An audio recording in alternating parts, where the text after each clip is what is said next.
Welcome back to the channel, everybody. Appreciate you stopping by. Still working on this 5-horse Economy. I keep wanting to call it a Hercules, but Economy was made by Hercules.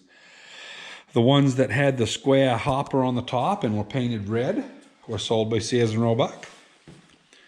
Hercules had a round opening on the water hopper, and the corners here were more rounded. So quite a bit of difference between the actual top of the hopper. The rest of them was pretty much interchangeable. There was a few little minor details, but I think governor weights on one was square and the other one might have been round. There was a few differences like that, but anyway, we're trying to put this fuel tank in, and with this bracket going up the way it is, which probably was the original way, you can see that that will not work here. When I got it, they had a rod just driven through from one side to the other, and it was just tightened up. They weren't using this to hold it up.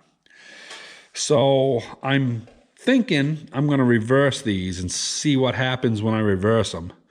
And it'll be a pain in the butt to get these nuts started on the top side, but as you can see, that thing, if I pull it down as far as I can pull it, I got to get in there really to pull on it. But I can get this so it's just barely right over here. So I've got quite a bit of travel there before I run into trouble.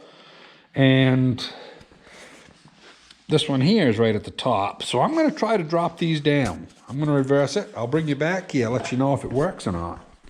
I'll either frig around for 10 minutes for nothing, or we'll get it done. It's actually afternoon here. It's about 36 degrees out. It's 1 o'clock. This morning we put about a half cord of wood in. We split it up in thirds, bunches upstairs here in the wood room, bunches in the house, and a bunches out in the greenhouse. Right now we're running 4 stoves. So we go through quite a bit of wood, about almost a half cord every 8 days maybe, but it's all right. Hopefully here things will slack off pretty soon as far as the cold. We're almost into March, so, you know, it's got to warm up sometime. So I have been frigging around for 45 minutes. I ground a bunch on this boss right here, which isn't really supposed to be there, I don't believe. It did let me set over quite a bit, but it's not really enough to put it in the middle. I ground a bunch down there, probably 1/8 of an inch off it. I still can't get this bracket in these lower ones. So I'm going to probably do a no-no to a lot of people. I'm going to drop another bolt hole just underneath this one, about 3/8 of an inch on the front, on the middle here and in the front. Actually, technically, this is the back. Funny thing, everybody says the head is the front of the engine. And most of your books, when they're describing stuff, they will talk about the head is the front of the engine, you know, from that, the left side is left and the right and whatnot. So basically the mag is on the right side on most of them. If you get into the old manuals, the ones way, way back, they will say that looking at the crankshaft is the front of the engine. That's where the business is. And the head's at the back of the engine. And of course, people just psychologically, they can't deal with that. They always think that the head should be at the front. So it is what it is. You know, people nowadays, if they say the front of the engine, usually they're talking about the head. But in the old days, the manufacturers considered the crankshaft end as the front. So just a little food for thought. But anyway, yeah, I'm going to drill some more holes. If I sell this someday and some guy gets it and he just cannot live with it and has to get a shorter tank made to make it fit in these top holes like what it should be, he can plug the holes up. But I am going to drill another set of holes. I'm fed up with frigging with it. And anyway, I'll bring you back here when I get done. Okay, I got this thing in. Got it pried over as far as it will go to that side. As you can see, it's not exact. Now, these, you can see the nails right there from when they would nail this pattern together, you know, some of the pieces. So they might have got this off a little at the factory. It's not like they drilled them. And this one here, even though this one, as you can see, height-wise is perfect, This one here has got a piece of casting in the way. And it's just a piece of shit. So I'm going to take that tank back out, and I'm going to get after that with a rat tail file. And yeah, I'm going to bring that down just a skosh. It acts like the tank isn't tall enough here, but yet if you try to put it up, the back won't fit. Like I say, I don't think this tank is made to specs. I think it's a 1/4 of an inch off or something. I'm not sure. Or this, maybe this casting is off a little bit somewheres. Anyway, this thing's gonna kick my butt here if I ain't careful. So you can see just a little bit of the other hole. Not too bad. Time you put red paint on that, most of the population isn't going to realize that something's been done. The purist will, you know, the guys that know it all. But I don't really care. There's a lot of them been made into Toyotas, and there's a lot of them still being made into Toyotas. So if I do this just to keep it running, not the end of the world. So anyway, that's the head off one of them little box nails that was in this hole. You can see the little slice right there. There's another box nail right down there. Don't know if you can see it, but anyway. Yeah, they didn't even worry about getting them all out. They just made her and shipped her. So anyway, I've got that pretty well filed out in there. Not much light in there, is there? There you go. Guess you can see that. So I'm going to put it together, see if that'll help. And we'll do another take on this thing. Okay, I was only 2.5 hours getting that thing straightened out in there. I ended up going in the original holes up front, the lower ones on the back. It's still askew like it was originally. It's just the tank is not made right. As you can see, it's just barely clearing up there, but this is perfect in the middle. If I drop down to the lower hole, I cannot get this to line up. It's down below the hole, and this one is in the middle. So the tank is not made right, and I've chased it long enough. I said, you know something, to hell with it. So my next project, I'm going to go over and find this, I'm going to go file this extra Babbitt off right here. So when I went in with the soldering iron, I went in a good 1/8 of an inch. Now that's only about 3/16 of an inch thick. So I don't have a lot of material here that's not bonded, but I think I'm going to leave it the way it is. We're going to put it in and see how it fits. I've got it marked. That's left. So that goes like so. So, yeah, it's a little tight where I soldered it. But that's all right. Let me get a little tapper here and we'll see what happens. Well, it went down there and I had to tap it a little, but it's tight. Oh, yeah, don't wiggle. Apparently this, when I soldered it, it must have shrunk up a little bit, but that's okay. It's flat on the top on both sides. Let's see if we can get the flywheels into her. So we're going to put the cylinder on, I guess, first, just to get it out of the way. It's in the way right.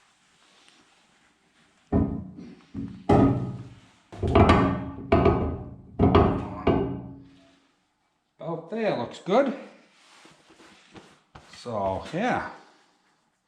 Let's pick up the flywheels.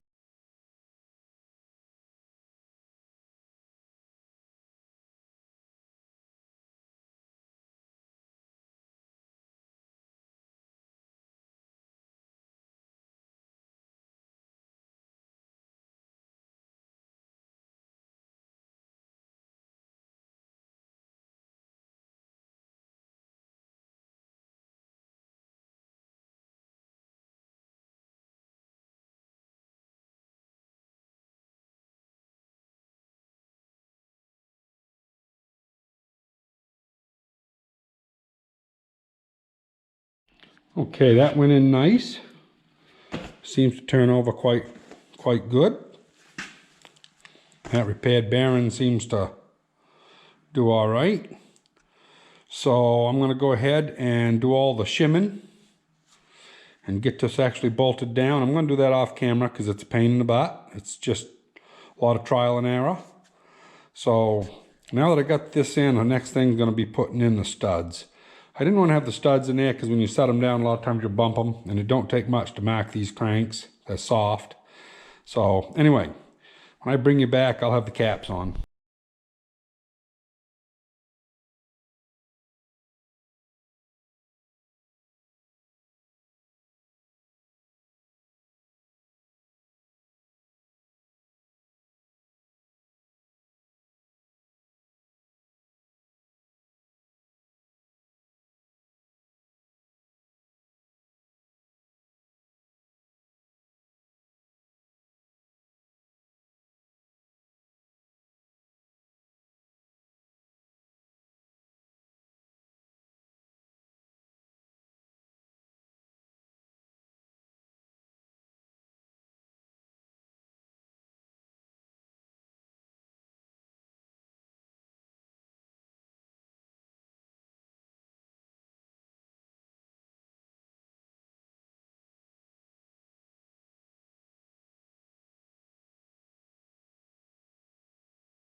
Okay, that side over there probably could use a thousandths or two in it. It had a piece of paper in it, but nothing there I don't think that's going to hurt anything.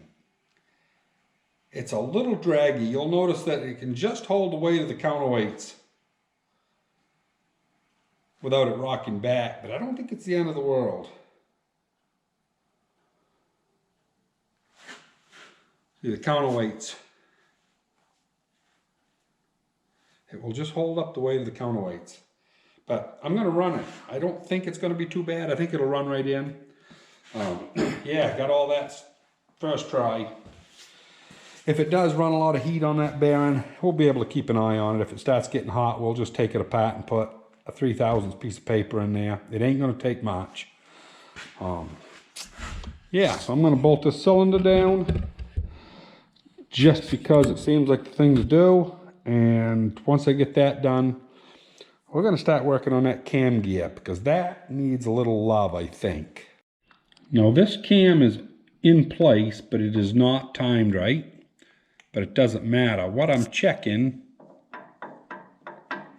is all that slop right there.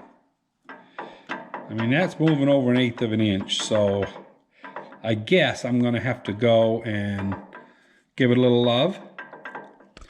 It's setting just where it's supposed to be in the gear. It's right in the middle of the gear. It was rubbing right on the edge of the flywheel before. They had a flat washer in there, which didn't belong there. And anyway, I'm going to go bore this. I'll bring you along.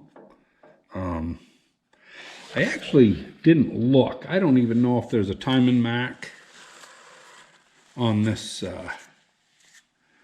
on these gears or not. I don't actually see one, but it's no big deal.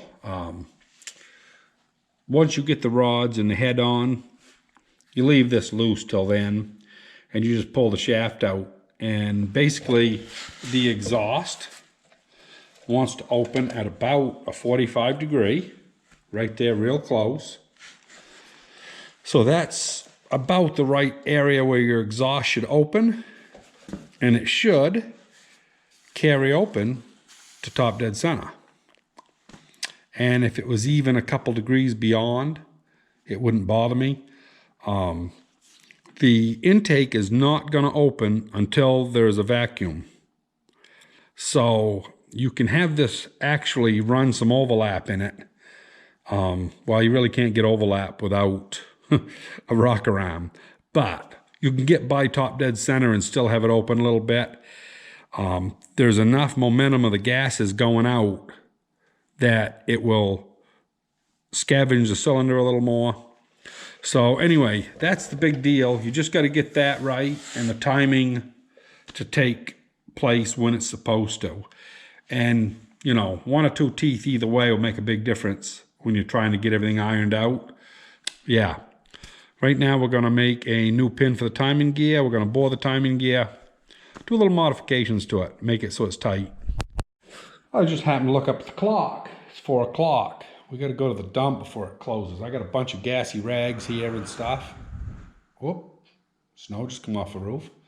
I want to get to the dump. I don't want them left here. Always afraid of fire that way. So I'll pick up all these old rags on the floor.